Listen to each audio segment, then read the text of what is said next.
Hello friends, welcome to physics fact by Abhishek Seth. दोस्तों, आज के इस वीडियो लेक्चर में आप सभी का बहुत बहुत स्वागत है।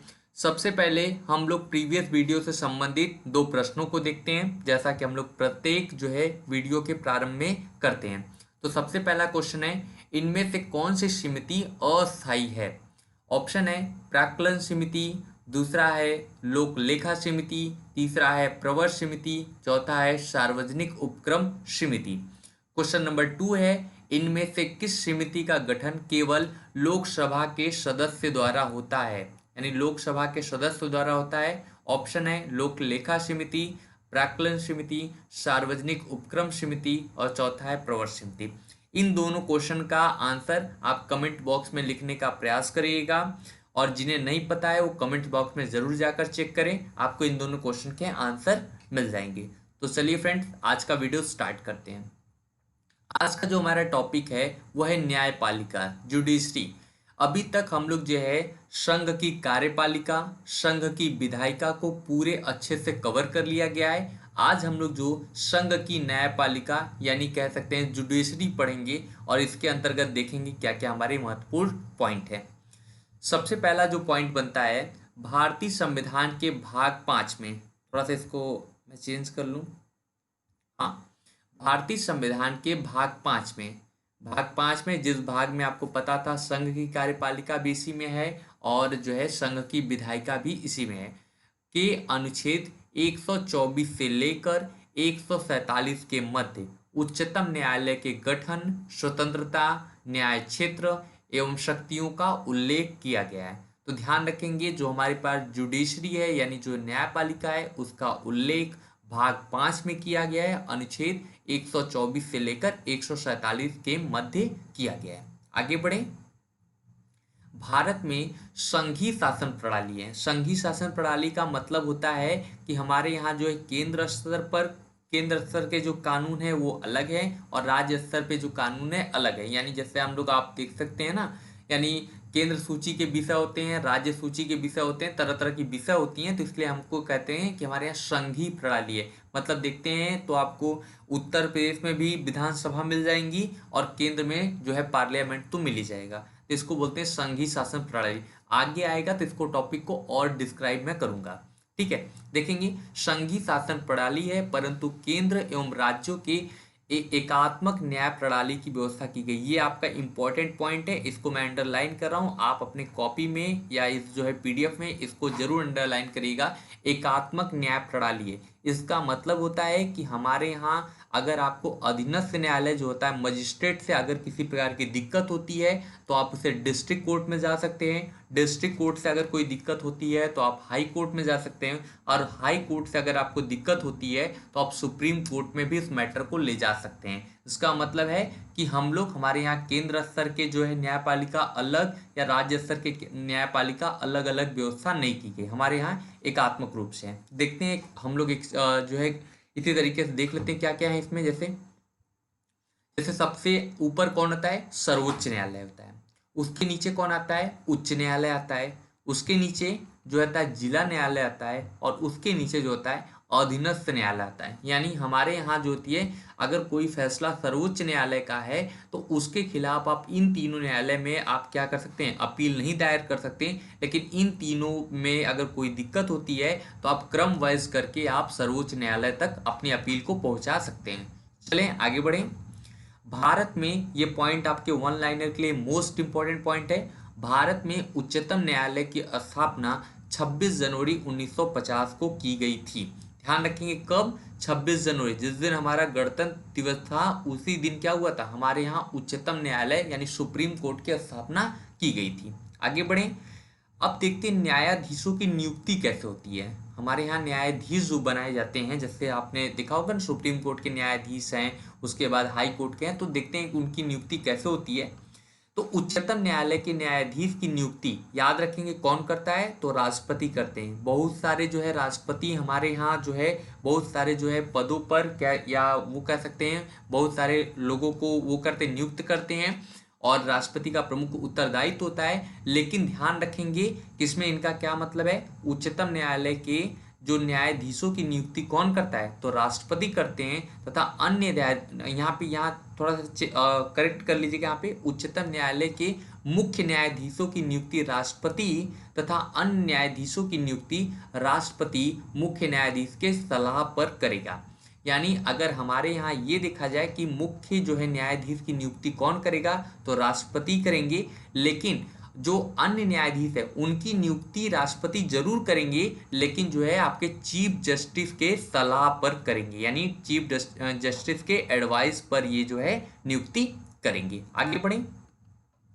न्यायाधीशों की अहर्ताएं क्या आती है, यानी इनकी जो है मतलब क्या होनी चाहिए, तो उच्चतम न्यायालय का न्यायाधीश बनने के लिए निम्न अहर्ताएं होनी चाहिए। मतलब क्या क्या इसमें जो होती है आपके पास क्वालिफिकेशन होनी चाहिए, उनको देख लेते हैं। वह भारत का नागरिक होना चाहिए। ये हमारे यहाँ जो भारत की जितने भी पोस्ट हैं सब में ये कॉमन पॉइंट चलता है कि वो भारत का नागरिक होना चाहिए। दूसरा, उसे किसी उच्च न्यायालय का कम से कम 5 वर्ष तक न्यायाधीश के पद पर कार्य किया होना चाहिए।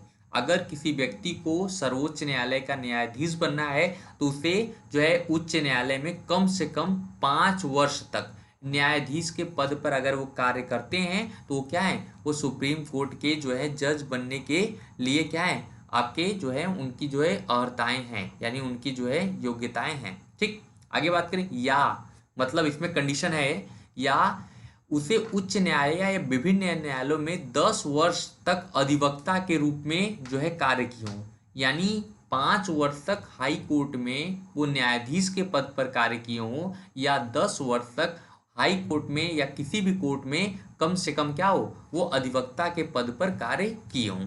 आगे, या तीसरा ऑप्शन है, राष्ट्रपति के मत में उन्हें सम्मानित न्यायवादी होना चाहिए। अगर राष्ट्रपति के मत में अगर वो सम्मानित न्यायवादी हैं तो भी क्या कर सकते हैं, वे उच्चतम न्यायालय के न्यायाधीश के लिए वो हो जाएंगे, मतलब उनकी क्वालिफिकेशन रहेंगी। ओके, ये 3 पॉइंट आप जरूर याद रखेंगे। अगला, इसमें देखिएगा नोट करके मैंने एक बनाया है पॉइंट, इसको जरूर याद रखिएगा। नोट में क्या है, उच्चतम न्यायालय के न्यायाधीश की नियुक्ति के लिए न्यूनतम उम्र नहीं निर्धारित की गई है। मतलब जितने टाइम में अगर ये आपकी क्वालिफिकेशन जो ऊपर लिखी गई अगर ये पूरी आप फुलफिल करते हैं तो उच्चतम न्यायालय के पद के लिए जो है आप जो इसमें हो जाएंगे, मतलब आपकी जो है क्वालिफिकेशन हो जाएगी। तो इसके लिए न्यूनतम उम्र कोई निर्धारित नहीं किया गया है। आगे बात करें, देखते हैं उच्चतम न्यायालय के लिए नियुक्त न्यायाधीश अपना पद संभालने के पूर्व राष्ट्रपति के समक्ष शपथ लेता है। यहाँ पे शपथ वाला पॉइंट रह गया होगा, यहाँ पे देख लेंगे। शपथ वाला जो है पॉइंट क्या है, उच्चतम न्यायालय के लिए नियुक्त न्यायाधीश अपना पद संभालने के पूर्व किसके समक्ष जो है शपथ लेता है, तो राष्ट्रपति के समक्ष शपथ लेता है। राष्ट्रपति ही उनकी नियुक्ति करते हैं और राष्ट्रपति के समक्ष ही क्या करते हैं, वो शपथ लेते हैं। अगला पॉइंट आते हैं वेतन एवं भत्ता, मतलब उनकी वेतन कितनी है, उनको भत्ता कितना मिलता है। तो 2018 में मुख्य न्यायाधीश का वेतन बढ़ाकर, यानी 2018 में सभी लोग के, यानी राष्ट्रपति के, उपराष्ट्रपति के और जितने भी सांसद हैं सभी लोग के वेतन बढ़ाए गए थे। उसमें 2018 में मुख्य न्यायाधीश का वेतन बढ़ाकर 1 लाख से 2,80,000 कर दिया गया है, तथा अन्य न्यायाधीशों का वेतन बढ़ाकर 2,50,000 कर दिया गया। ठीक है, इनका 1 लाख से बढ़ाकर 2,80,000 और इन लोग का जो है 90,000 करीब था तो उनको बढ़ाकर 2,50,000 कर दिया गया। अब देखते हैं न्यायाधीशों का कार्यकाल कितना होता है। मतलब जो हमारे यहाँ के जो वो हैं यानी जस्टिस होते हैं सुप्रीम कोर्ट के, उनकी जो है उनका कार्यकाल कितने समय के लिए होता है। तो उच्चतम न्यायालय का कोई न्यायाधीश 65 वर्ष की आयु तक पद धारण कर सकता है। मतलब मैक्सिमम कितने वर्ष तक वो अपने पद पर कार्य कर सकते हैं, तो 65 वर्ष। राष्ट्रपति, उपराष्ट्रपति, प्रधानमंत्री, इन लोगों के लिए अधिकतम जो है यानी कार्यकाल का जो है अधिकतम सीमा निर्धारित नहीं किया गया था, उन लोगों के लिए न्यूनतम सीमा निर्धारित किया गया था। और यहाँ पे जस्ट उल्टा होता है, इनकी न्यूनतम सीमा निर्धारित नहीं की गई है लेकिन मैक्सिमम सीमा जो है निर्धारित की गई है। तो 65 वर्ष के ऊपर जो है कोई भी न्यायाधीश अपने पद पर कार्य नहीं कर सकता है।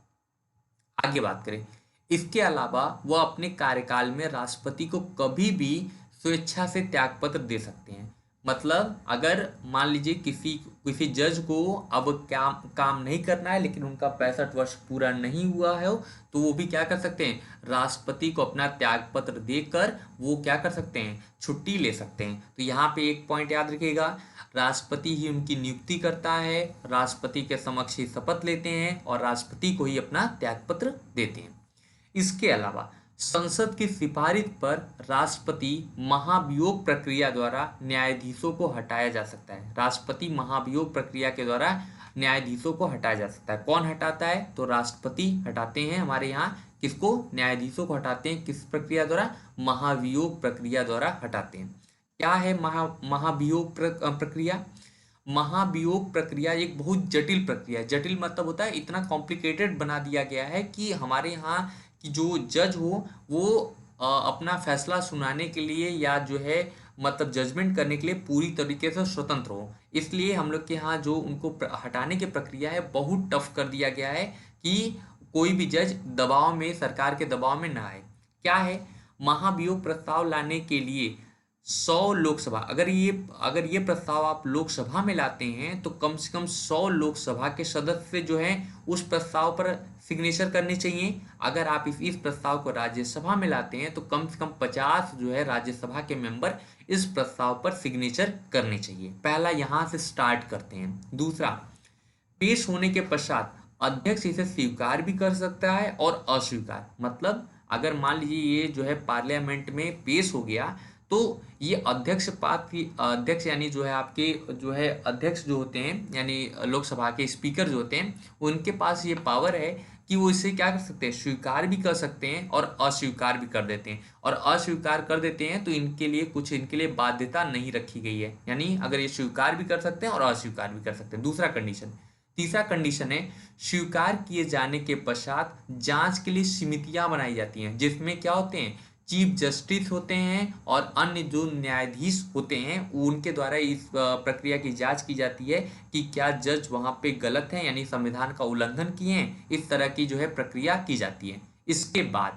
इसके पश्चात इसे दोनों सदनों से विशेष बहुमत से पास करना पड़ता है, यानी स्पेशल मेजोरिटी चाहिए आपको दोनों जो है संसद से पास करने के लिए, यानी 2/3 मेजोरिटी, मतलब 2/3 जो है ये बहुमत चाहिए। पूरी संसद में जितने लोग हैं कम से कम उसके 2/3 जो है सदस्य अगर उसको क्या करते हैं, पास करते हैं, तब उसको क्या होता है, वो आगे की प्रक्रिया में जाएगा। इसके बाद राष्ट्रपति उन्हें हटा सकते हैं। इन सारी प्रक्रिया करने के बाद तब जाके राष्ट्रपति क्या कर सकते हैं, उन्हें हटा सकते हैं।